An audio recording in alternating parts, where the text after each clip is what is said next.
Well, it's an utter and complete disaster. And I know a lot of the discussion focuses on November and can he beat Trump and the electoralism, et cetera. But we need to be asking the question, who's running the country right now? And I think given the level of decline that we saw at the debate, it also becomes a lot more clear why his policy, for example, in Israel has been such a failure, why he's gotten repeatedly run over by Netanyahu, has just continued to supply weapons in spite of what is a clear genocide at this point. The failures are here and now. And so it's incredibly pressing. And Piers, you make a great point. You know, some of the first people to really sound the alarm in recent days were G7 leaders who were shocked by his decline. Now, Dave is right that some of us on the left and some on the right have been talking about this manifest decline over a number of years. But if you compare him just to 2020, it's quite astonishing. So, you know, one thing I would say is, you know very well what Harry and other defenders would be saying if the shoe was on the other foot. If you had Trump displaying clear signs of Parkinson's, which I'm not an expert, I'm not diagnosing him, but multiple doctors have come out and said these are classic symptoms of Parkinson's. You learned that a Parkinson's expert had visited the White House 8 times in 8 months. And the White House completely stonewalled when asked why that expert was there. One other thing to add to your thesis that this is all becoming quite Trumpian is the fact that his physician, who Harry's, you know, hanging his hat on, giving him the clean bill of health, et cetera, he's a personal family friend and business associate of the president's brother.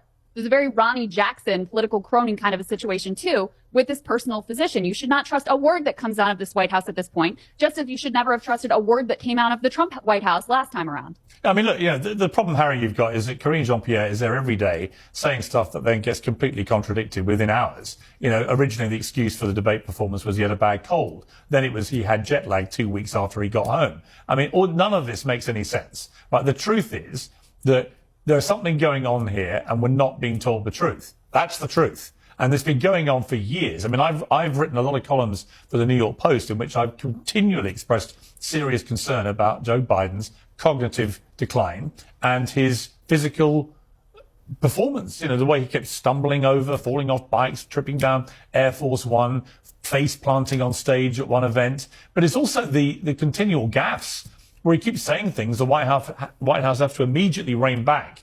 This is a quite dangerous situation, I think, where the most powerful man in America right now is not able to function properly at his job at a time when the world feels quite perilous and needs a sharp president of the United States. Do you not think that? I mean, when you watch him, do you feel remotely reassured that he's completely in charge here? Yeah, I mean, I think that this is all just hyperbole. Like, this is nonsense. I don't know why we're talking about Biden's mental state when we can just look at his record, right? Well, let's focus on the policy, the results, and not just like, oh, you know, Joe Biden looks weird in this one clip. 15 million jobs, historic investment in infrastructure, the largest since Eisenhower, expanding veterans health care, capping insulin at $35 a month. The list goes on. Donald Trump couldn't dream of doing these things. So for me, as a young voter, I'm looking at who's going to get the job done, who's going to make the country better, and that's Joe Biden. Donald Trump has no policy to run on, and you know his defenders will go around saying, "Oh, the felonies don't matter. Oh, the sexual abuse doesn't matter. Oh, the business fraud doesn't matter." But then they have no policy to even justify voting for that guy. Harry, you're going to still be here when Joe Biden is long gone. So running cover for a guy that clearly is not capable of the job is not a long-term strategy for your career. That's just a little career advice for you. But in terms of the policies, look, I am not a Democrat.